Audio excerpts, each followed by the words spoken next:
जय हिंद प्यारे साथियों। ऑन एग्जाम जीके में आप सभी का स्वागत है। दोस्तों, आज की इस वीडियो में टॉप 20 एमसीक्यू इम्पॉर्टेंट क्वेश्चन करने वाले हैं जो कि आपके आने वाले सभी कम्पिटिटिव एग्जाम के लिए महत्वपूर्ण है। तो आप सभी लोग इस वीडियो को लास्ट तक देखें और ज़्यादा से ज़्यादा इसको शेयर करें ताकि और लोग भी जुड़ पाएँ। तो चलिए आज की वीडियो को शुरू करते हैं। आज का पहला सवाल है, हड़प्पावासी किस वस्तु के उत्पादन में सर्वप्रथम थे? या इस तरीके से क्वेश्चन पूछ सकता है कि हड़प्पावासी किस वस्तु के उत्पादन में अग्रणी थे? तब आपका जवाब हो जाएगा कपास। ऑप्शन नंबर सी इसका करेक्ट ऑप्शन है। और यूनानी लोग कपास को सिंडन के नाम से जानते थे। यूनानी लोग जो थे वो कपास को सिंडन कहते थे, ये भी ध्यान रखेंगे। तो इसका right option option number C है। अगला सवाल, किस वेद में प्राचीन वैदिक युग की संस्कृत के बारे में सूचना दी गई है? तो ये ऋग्वेद में प्राचीन वैदिक युग की संस्कृत के बारे में सूचना दी गई है। ऑप्शन नंबर ए इसका राइट ऑप्शन हो जाएगा। अब आप लोग बताएंगे सबसे पुराना वेद कौन सा है? तो सबसे पुराना वेद आपका ऋग्वेद है। और सबसे नया वेद, तो सबसे नया वेद अथर्ववेद है, ध्यान रखेंगे। सबसे पुराना वेद तो ऋग्वेद आंसर होगा और सबसे नया वेद तब अथर्ववेद आंसर होगा आपका। और वेद त्रयी किन्हें कहा जाता है?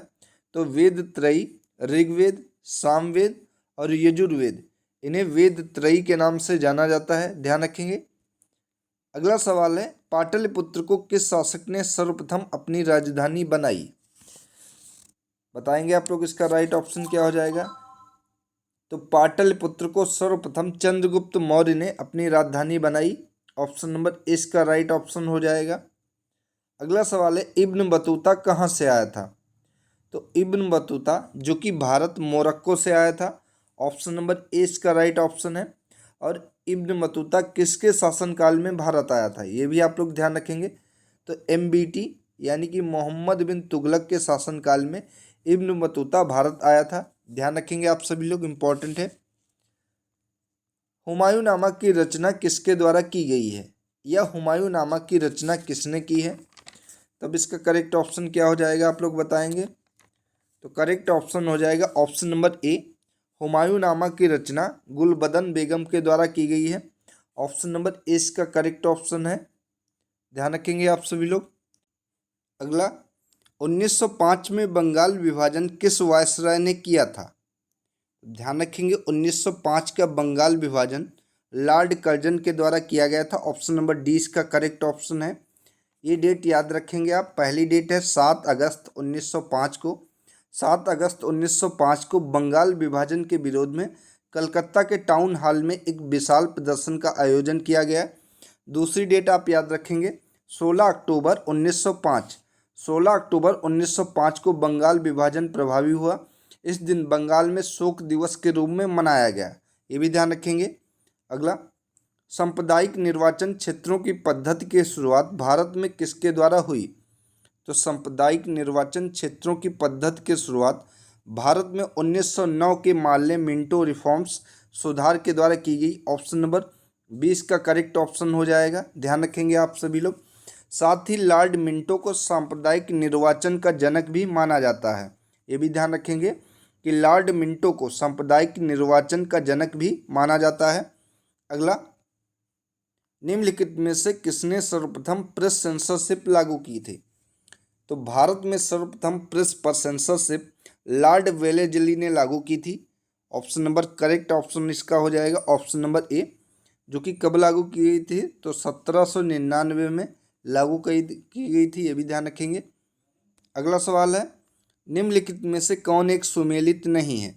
प्रार्थना समाज, डॉक्टर आत्माराम पांडुरंग, आत्मीय सभा, देवेंद्रनाथ टैगोर, भारतीय ब्रह्म समाज, केशव चंद्र सेन, राधा स्वामी सत्संग, तुलसीदास। तो आत्मीय सभा, देवेंद्रनाथ टैगोर, ये इसमें से सुमेलित नहीं है। आत्मीय सभा जो कि राजा राम मोहन राय के द्वारा इसकी स्थापना की गई थी। तो आत्मीय सभा की किसकी स्थापना की गई थी? आत्मीय सभा की, तो आत्मीय सभा की राजा राम मोहन राय के द्वारा की गई थी, ध्यान रखेंगे आप सभी लोग। तो ऑप्शन नंबर 20 का करेक्ट ऑप्शन है। अगला, निम्नलिखित में से किसने 1904 से लगातार भारत को स्वशासन देने पर बल दिया?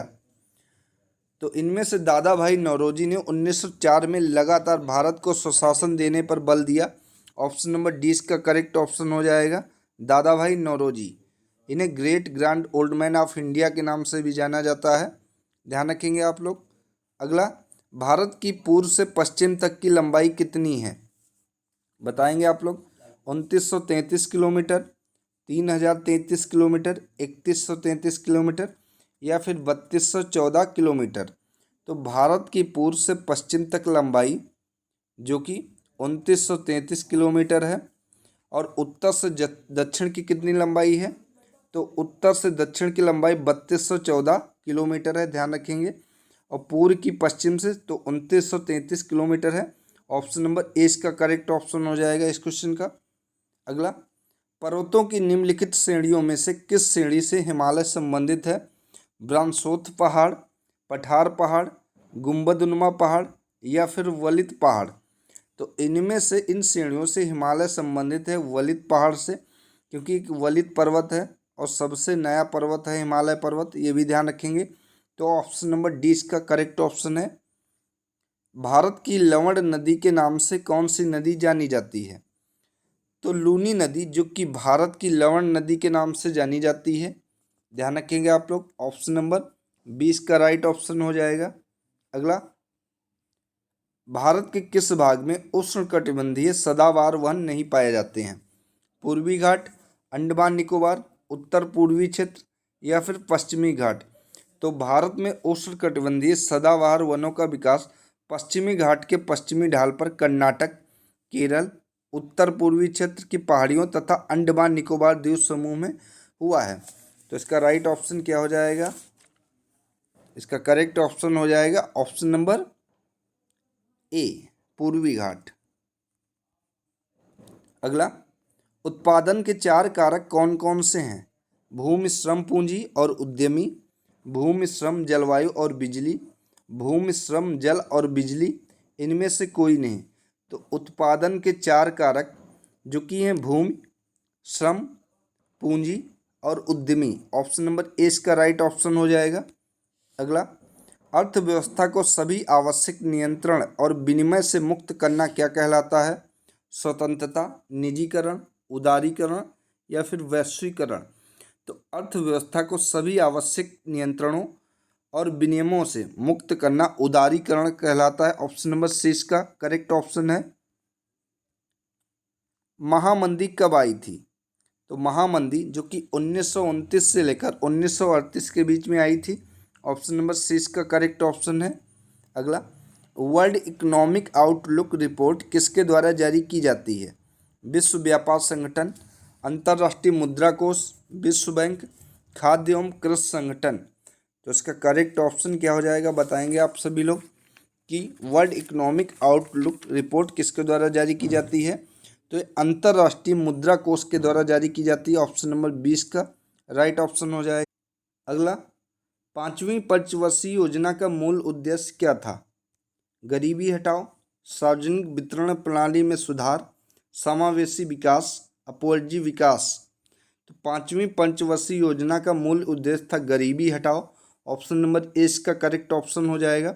अगर आपसे पूछे कि ऐसी कौन सी पंचवर्षीय योजना थी जिसका योजना काल सिर्फ 4 साल का रहा था, तब आपका जवाब हो जाएगा 5वीं पंचवर्षीय योजना का जो योजना काल है वो सिर्फ 4 साल का रहा था, 1974 से लेकर 1978 तक, ध्यान रखेंगे।